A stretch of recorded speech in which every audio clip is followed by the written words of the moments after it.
Chris, what a weird day for us. Yeah, it is really strange to actually. Well, I got my camera off, but it's strange to see you while we record. Well, it feels like you're just like watching me and it's I uncomfortable. am. I am. It is very uncomfortable. How's it uncomfortable for you? It just feels weird. Right before we started, when I was going through my Zencaster woes, I went to pull my mic over and knocked my water bottle over, and it was very like And poetic of the sparks last 20 minutes. were sparks shooting off and everything. It went the other way. So also, I That's got good. this sweet arm for my computer, so like it's lifted up in the air. So luckily, even if water did spill that way, it would just get the arm. One of these days you'll have like you remember. Did you ever watch Grandma's Boy, where he's got that like a recliner with three monitors suspended above him and stuff? That'll be you someday. They sell that stuff. I've looked at it. I would never. I don't know. I won't say never. I would. I'm not inclined to use that. When your boss will buy it for you, then you might. I guess I should say I wouldn't be reclined to use that. Oh man. Well, we just wrapped up episode 50. We are on 51, and today we are joined by Nate Hopkins. Hopkins, is that right? Yep, that's it. Nate, do you mind just kind of maybe giving a brief hello, and then we'll start kind of diving in? Yeah, definitely. So I'm a long-time software developer, kind of a old gray beard, or at least part gray beard. Been around programming for quite a while. Found Ruby from I started in .NET, or not really .NET, but Visual Basic, early Microsoft days before .NET was a thing, and did classic ASP. Came up, adopted .NET, Microsoft's .NET in the first beta. Learned C#, did that professionally for a while, and then transitioned away from Microsoft into other things because I wanted my career path to move more towards open source and Linux and those sorts of things. And so I had discovered JavaScript way back in the day. This was before jQuery was a thing. And really, JavaScript was just viewed as a toy language, even though we were building some serious applications with it. And from there, I found Python very briefly. And from there, I went into Ruby, which was about 2006, 2007, right around there. So I've been doing Ruby and Ruby on Rails for quite some time now. So you're like early days Ruby, all things considered. Yeah. It was. I think it had already hit 1.0 before I started with Rails, but yeah, those were still early days. So there's one project that you have recently, I guess, released into the world that really caught both Chris and I's attention, and that is StimulusReflex. And before we kind of dive into maybe talking about that a little bit, do you mind giving, for those who don't know, an overview of what that is and maybe where that came from? Sure. So maybe to back up just a little bit in terms of when I initially discovered JavaScript, this was pre-jQuery days. There were business applications that were doing some pretty cool, sophisticated things. Like the XML HTTP request object was introduced by Microsoft for the Internet Explorer browser. And so anybody doing interesting stuff in the browser back in those days typically was targeting IE 5.5. And I got hired on at a company. So my career was, I found development through design and transitioned from the guy that was creating branding and logos and business cards and things like that into HTML. And from there, I got into JavaScript when it was really just used for rollovers and blinking text and all that kind of stuff. And but got a little more serious about it. I got hired on at a company that had built essentially Microsoft Outlook inside the browser. And this was targeting IE 5.5. And I had already built, I'd been working for a company and we had built real-time bond trading systems using, that also targeted IE 5.5. That's back in the day when the HTTP spec limited concurrent connections out to a single server from the browser to 2. And so we did all sorts of interesting things. Obviously, WebSockets weren't a thing back then. So we even created and built our own comment server, which is essentially just a long polling server, and defined our own protocol to pass messages back and forth and render stuff that way.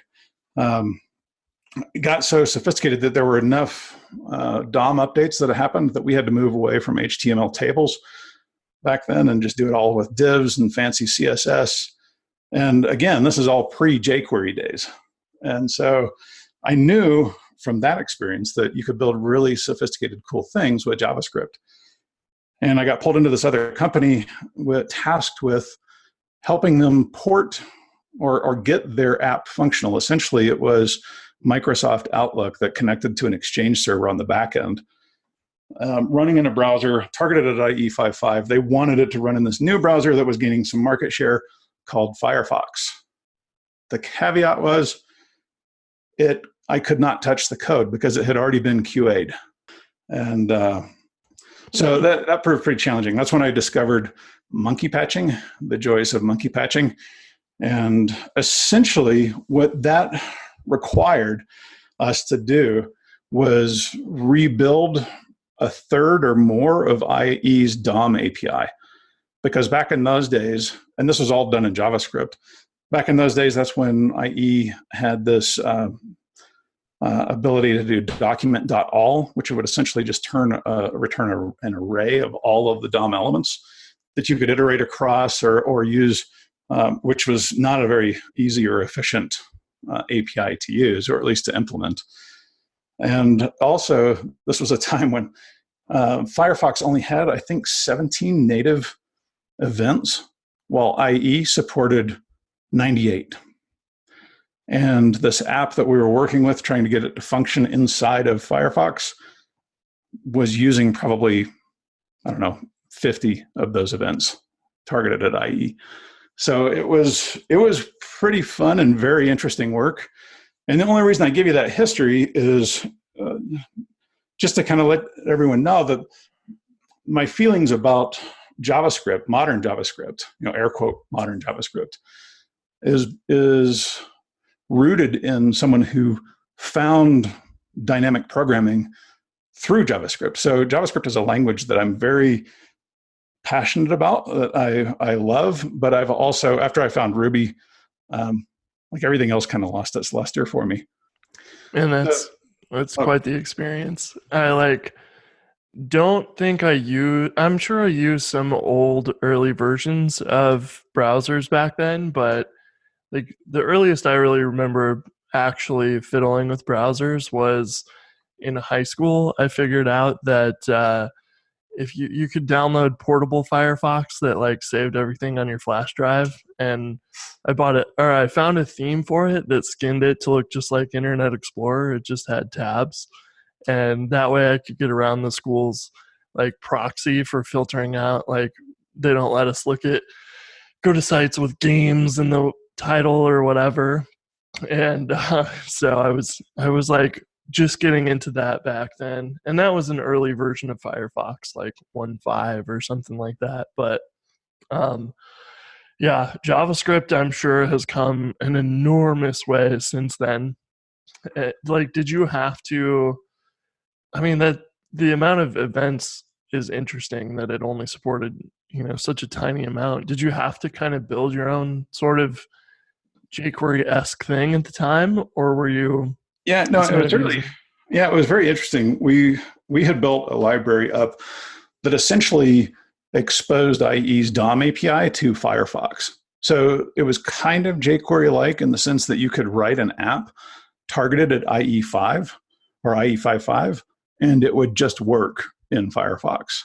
So it could have been something similar to jQuery, but we never open sourced it.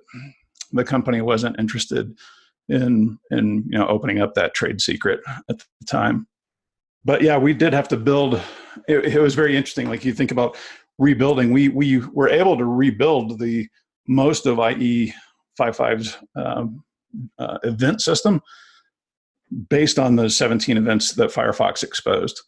But I mean, it had all sorts of interesting things. Like, we had to hook into this event triggers, it's going to be the trigger for this derivative event. Do we need to wire in at a capture and handle it before anything else receives it? Do we need to handle it after, any direct wire ups handle it once they are complete? Or do we wait and let the bubble chain go all the way to the top of the DOM and then handle it there? So, but once the infrastructure was in place, it was very easy to add new events. Things like mouse enter, mouse leave, those didn't exist. So what's kind of life like for you in, I guess, JavaScript between this project and kind of today's JavaScript? Well, okay. So I've worked at a few companies and that have adopted tools and patterns like React, like Vue. I've used pretty much every major front-end framework stack in Anger, in production, on real apps at several different companies. Angular might be the only one that I haven't done that with. Over the course of doing that, I've become less and less enamored with that style of development, simply because I tend to align with DHH's philosophy of how do we empower small teams to accomplish this stuff. And typically what I've seen with a lot of these full stack front ends is it's an investment. Like, you can scale that group independently from other teams, but you abandon this idea of the full stack developer that kind of has the knowledge, from top to bottom through your entire system. And I've seen that slow down development cycles. I've seen that introduce significant complexity and add an immense amount of overhead. And so StimulusReflex, I guess, is a reaction to seeing all that. And it aspires to help small teams, like empower small teams, the same as Rails itself. So before you went and built StimulusReflex, had you tried to do something like this before, or was it like this kind of combination of tooling finally made it spark the idea? Yeah, I would say the tooling has gotten to the point, we've got WebSockets. We've also got Elixir in the Phoenix framework, which has introduced this tool within that framework called LiveView, which I'm not sure if you're familiar with that, but that really served as the inspiration here. Where if I can write a reactive application similar to React itself or Vue or something like that, and get that type of user interaction and user experience without having to adopt all of the complexity, that's what I was after. And LiveView promised that, right? And so I did kind of a deeper dive when LiveView was initially introduced. I'm moderately familiar with Elixir and Phoenix, and so I was able to dabble and play around with it a little bit. And since Rails had introduced Action Cable, I thought we can probably do something like this on the Rails side. And you built StimulusReflex on another package called Cable Ready, right? Yeah. Or it's very similar or related. Can you explain that one and kind of how they build upon each other? Yeah. So Cable Ready really was the precursor to all of this, in the sense that what I had a need on a particular project where I had out-of-band work that was happening essentially in a background job that I wanted to update my DOM with. But I didn't want to have all of this complexity tied around that. So that piggybacked on top of Action Cable. So it's sitting on the WebSocket. And you can have essentially a sidekick job or an active job running in the background and emit an event essentially to say, hey, I want this to happen on the DOM for this particular user, or however the channel's been subscribed, right? Yeah, and I think like a common example of that people think of is like, you want to see a progress bar that updates when you're importing a huge CSV in the background, or, exporting a video or whatever it might be.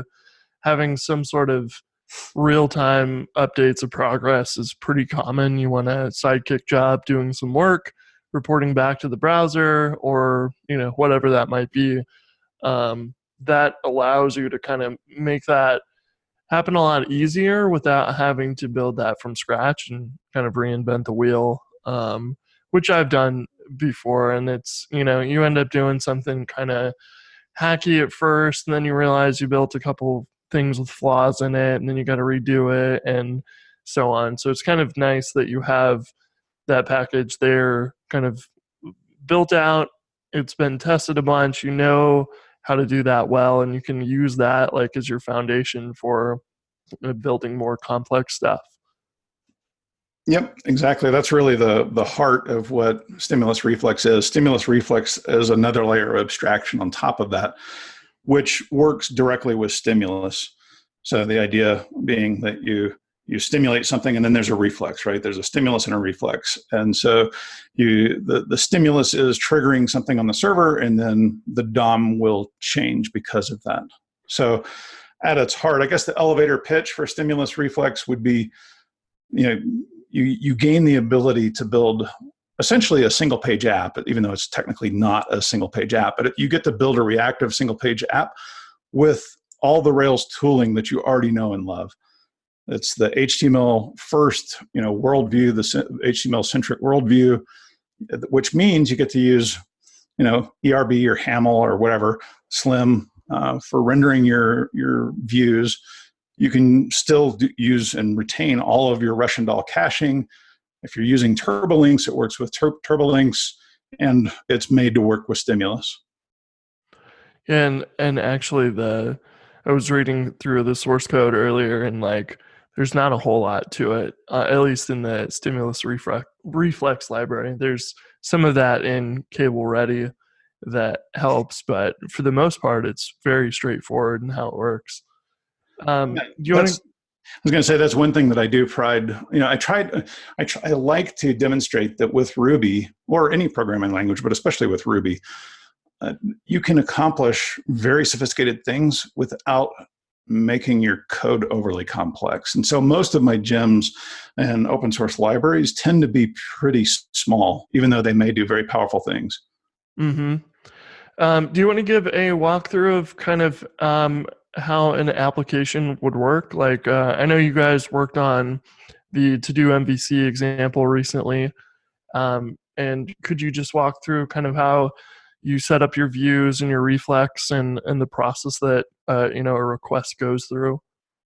Sure. So if you're already familiar with Stimulus, essentially you would do a traditional Rails server rendered app. You would render out your view, and that could be structured any way you want. That could be partials. It could be all lumped into a single view template, or however you want that structured. Then you would wire on top of that your Stimulus controller. And when the Stimulus controller connects, you call one line down to Reflex, StimulusReflex. And you basically say, register this controller as a StimulusReflex controller. And once you've registered, that then exposes essentially one method to your controller, and that method is stimulate. Stimulate is just a way to invoke a method on the server over the socket connection. So on the counterpart on the server side, you would have a StimulusReflex Ruby object on the back end with a method that receives any number of arguments that that are appropriate for your use case.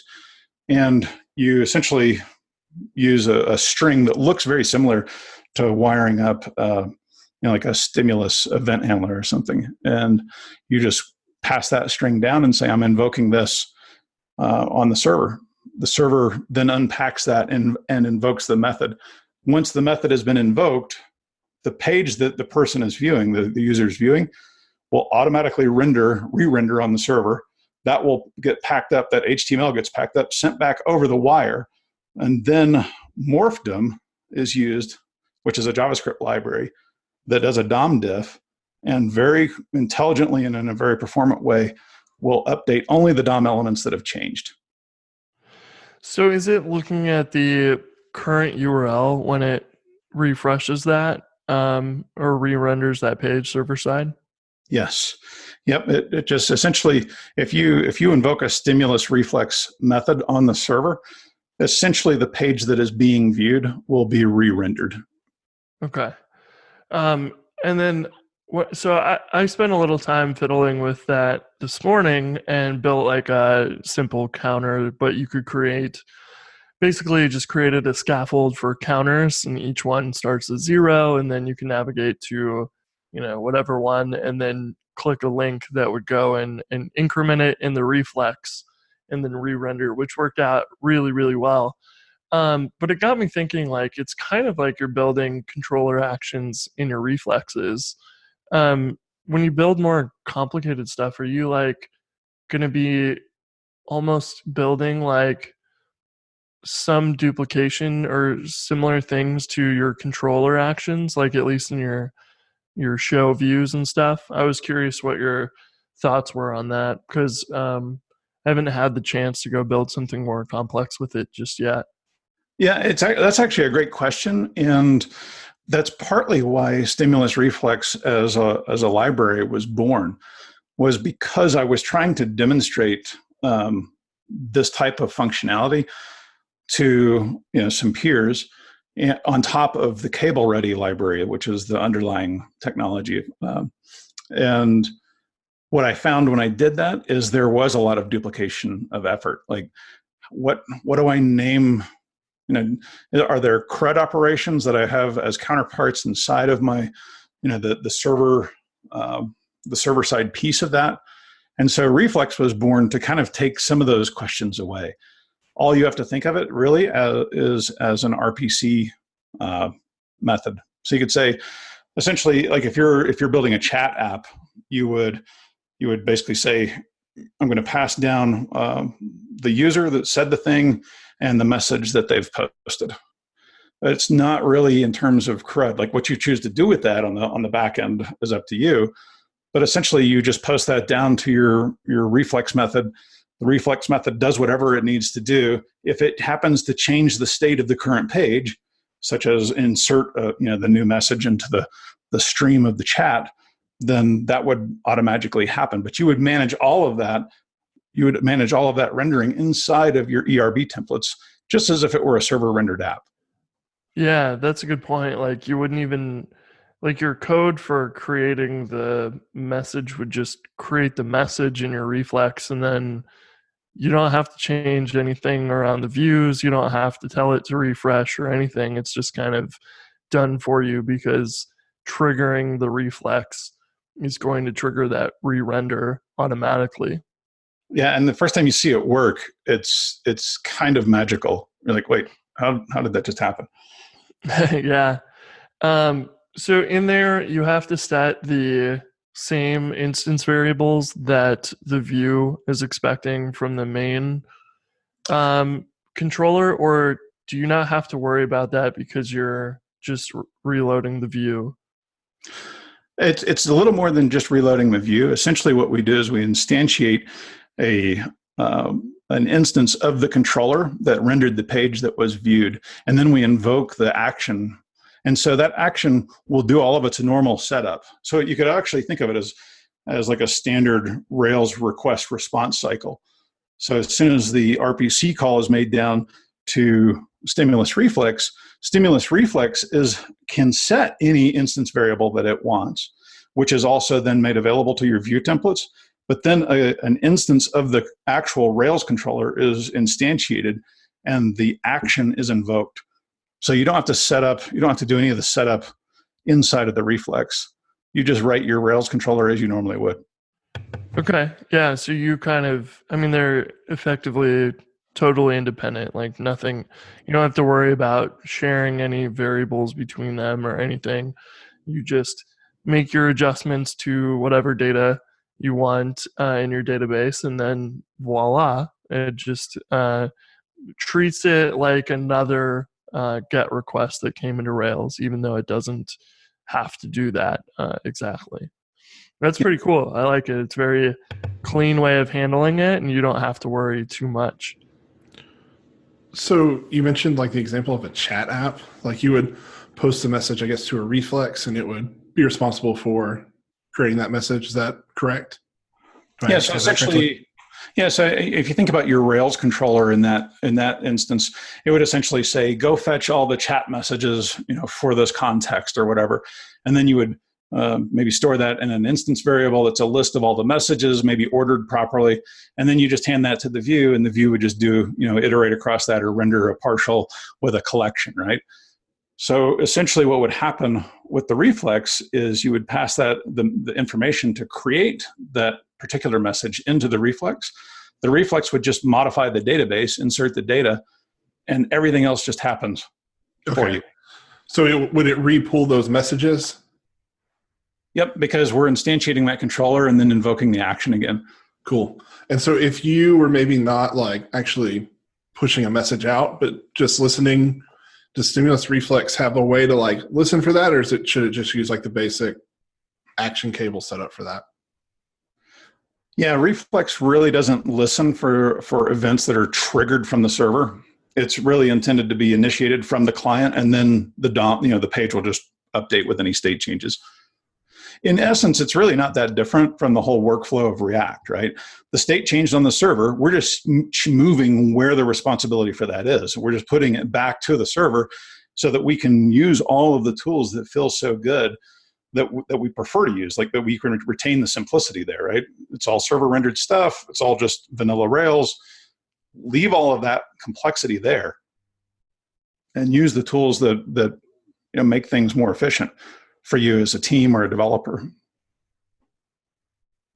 Yeah, does that get a little, like your chat example, does that get a little trickier with, you might want to scroll up and see older chat history or something because of the DOM diffing? If you render that view with like the new data, and you limit it to like the last 50 messages or something, it'll start kind of auto scrolling down for you as you insert a new message. Um, it may not be. I Yeah. was curious how you might handle a situation like that. So again, if you wanted to limit the amount of messages that were visible, you would just do that inside of your controller, where you use your active record query to limit to the last 100 messages or something like that. And the DOM diff would find the elements that need to be removed, and it would find the new elements that need to be inserted, and that would just kind of happen automatically for you.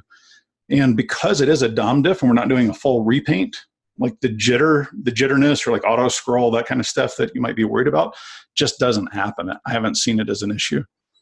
Yeah, that is really, really cool because I made the mistake earlier of when I was playing with it and building a little counter, I would click the link to increment, but then I had, what was it? I forgot to prevent default on the event. So what would happen is like, it would refresh the page, see the cached version from TurboLinks or something, and then it would look like the number jumped to 2 or 3 different numbers before it displayed the correct version. And so it was really strange looking. But then when I fixed that, it was like, wow, this looks like what I maybe normally would have done in the past, which is make it a remote true, like a new action in my controller to increment the counter, and I would have a remote is true link, and then I would have the js.erb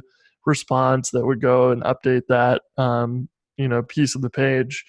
I don't have to worry about any of those things. Instead of doing the controller action, I now make a reflex out of it, but I don't have to worry about any of the rendering part, which was always kind of the trickiest part about doing an AJAX request in the past. You had to make sure you had your IDs and your selectors right, and that you especially didn't have like any typos in your JSERB response, because if you did, it just kind of silently failed and was sometimes hard to track down. This makes it almost magical easy, because you're like, I don't have to worry about any of the view stuff at all, which is really, really neat. I had a lot of fun with that. So it seems like a really nice way of adding that interactivity without having to do all that extra work to pull that off. I'm glad that your experience with it so far has been good. One thing I would say is that this is just another tool in the toolbox, right? So I would encourage people to try, because Rails UJS and Turbolinks together with Stimulus are incredibly powerful by themselves.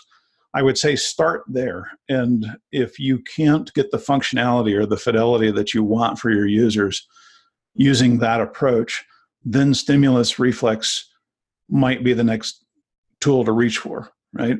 And if you find that you're just not getting the repaint or the refresh speed that you need, then maybe that's time to look for a tool like Vue or React or something. Yeah, it makes sense. Because you will have, for a complicated page, re-rendering the view might be a tad bit slower because you're redoing everything. Whereas, an AJAX request can update a very specific piece of the page, which might render a whole lot faster, or doing it client side or whatever. There is, so I've got I've got some contributors now that are feeding ideas back into StimulusReflex, which are pretty fun. And two of the most promising ones that I've seen so far, which will probably get merged in some form or another. But one of them, to kind of address that point, introduced by Felipe Kaufman, is essentially an Action View component integration, which would allow for partial page updates, which would be really cool. So if once Action View component lands in Rails 6.1, let's say you take that rendering approach with your app, then StimulusReflex could tie into that, and the reflex could trigger just an update for that one component. That's super cool. Do you want to give a quick intro to Action View component? Because I don't think I've seen it, but I don't think we've talked about it on the podcast before, and I'm sure a lot of people haven't heard of it. Yeah, frankly, I've been waiting for it to land in Rails 6.1 before I do too much. I know GitHub uses it in production, and essentially, it's a way to think of your Rails. I give the high-level overview of what I think that it is.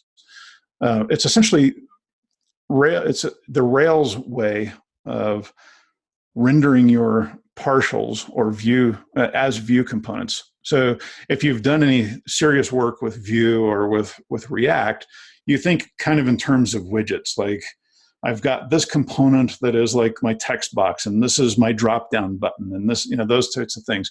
It enables that type of thinking around your Rails application. It yields some performance benefits. It yields testability and some things like that I know larger teams will really benefit from. Not sure it would be ideal for if you're like a one or 3 person shop, but perhaps, I don't know. And especially, I'm very excited about when that lands, the possibilities it might open up for StimulusReflex and solutions like StimulusReflex for partial page updates, because essentially that's what you're getting with Phoenix, right? With Phoenix Live View, you're getting partial page updates. And if there's a smaller payload, like if you're doing smaller rendering that's on the server, when you invoke one of those RPC calls, if you're not having to do as much work on the server, not send as much data over the wire, then we may approach, very, very high levels of rendering speed. Yeah, that would be awesome. We've dropped the new component, like pull request or whatever it was, in our dev channel at work. And we were all like really into it. And I thought about trying to use it on my side projects, but I was kind of like, I know that I'll like run into like one tiny issue and then I'll be on it for like a week. So yeah, I'm really excited about that. So after I found StimulusReflex, I started to stalk you on GitHub a little bit. And I noticed some kind of cool active record gems you have. One was like running certain active record executions like in a background. And then one was like active record add-ons. Do you mind kind of maybe just walking through a couple of those and maybe what they do and where that kind of problem came from? Sure. So I think the first one you're talking about is called BG. It's just which obviously means background. And I've been on enough projects that have had the need to build enough background work or background workers, background jobs to process things outside of the typical, request response cycle. And I just wanted a convenient way to do that without having to go through the formality of setting up a formal active job. It's both wonderful and can be kind of an Achilles heel to itself because it makes backgrounding work so easy. Well, you can actually fall into the trap of backgrounding too much. But if you're running Redis and Sidekick or a solution similar to that, you can essentially pull in the BG gem.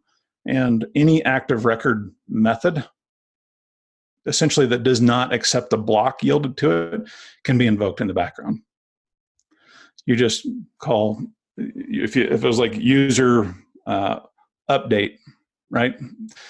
You could just do user.defer update or user.async update. So defer will put it into the background queue. And if you do async, it will run it on a separate thread. Do you have some examples, I guess, of like some of the things you might kind of want to push back, like maybe defer or run asynchronous? This ties also into how you feel about architecting your Rails applications. Are you a fat model person, or do you build like separate business domain objects, that sort of thing? So if you're a fat model person, this works really well because you may have concerns or just methods hanging off of your model to do heavy lifting. If let's say the user object needs to call out to an API to enrich its own data, or you're going to send an email or anything like that, you can do all of that. Of course, Active Mailer already exists, so email is probably not a great example for that. But let's say you needed to call out to 3 APIs that are all independent of each other to enrich user data, and you wouldn't necessarily have to set up a formal active job, object to do that. You could just build it inside the model, inside of a concern, and then just call bg or user.defer, whatever the method is. One other bit that's kind of cool on StimulusReflex is, and this will probably land as well, I've got another contributor, Pete Ford, who is really interested in making it declarative in a very stimulus style approach.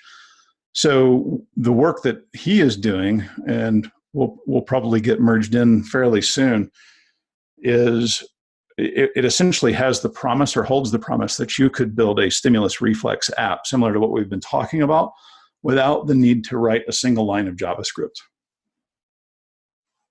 That'd be cool. That's interesting. So how would that work?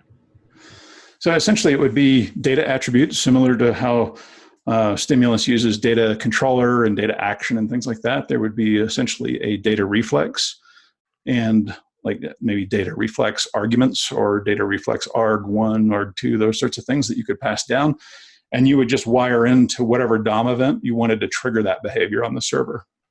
Okay. So it's almost like internally you're building a stimulus controller, more or less, that just is already wired up and you don't have to worry about it.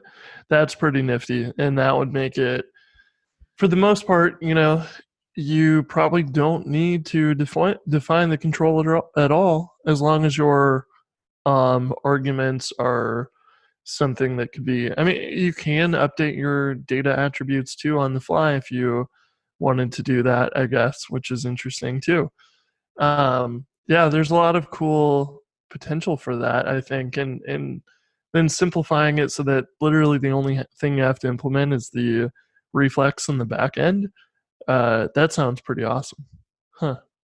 Yeah, we'll have to see where that goes. I haven't used that in production or in Anger yet. But I really want to do that before we merge that type of a feature in. But I'm very excited about the prospect of what that could offer. Right, it ties in with this this notion or this theme that DHH has talked about, which is conceptual compression. Right, we start with and StimulusReflex is kind of that already. Right, I've got it's sitting on top of things like Stimulus and sitting on top of Action Cable. But then we've got Cable Ready, which allows us to emit the events.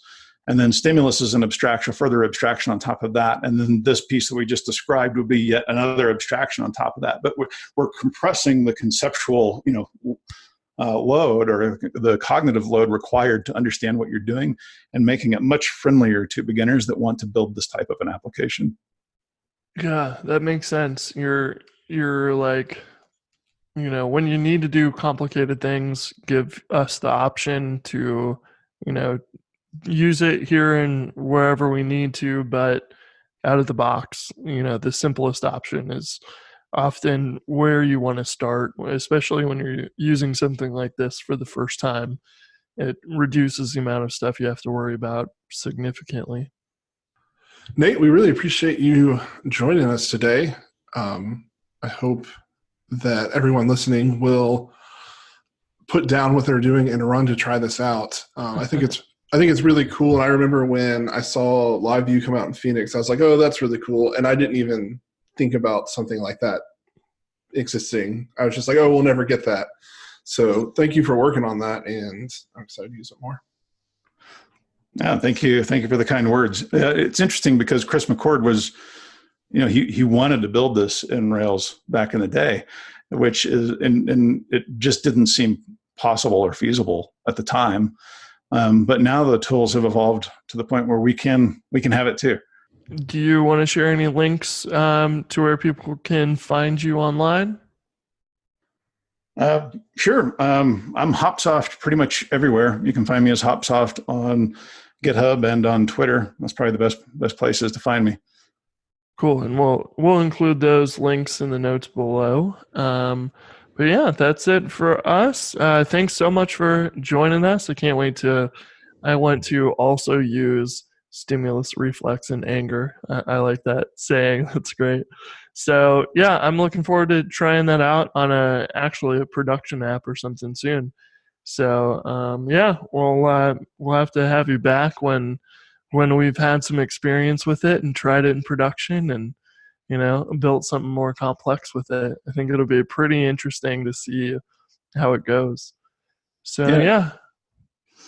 Definitely. Thank you. Thank you for having me. All right. We will talk to you guys next time.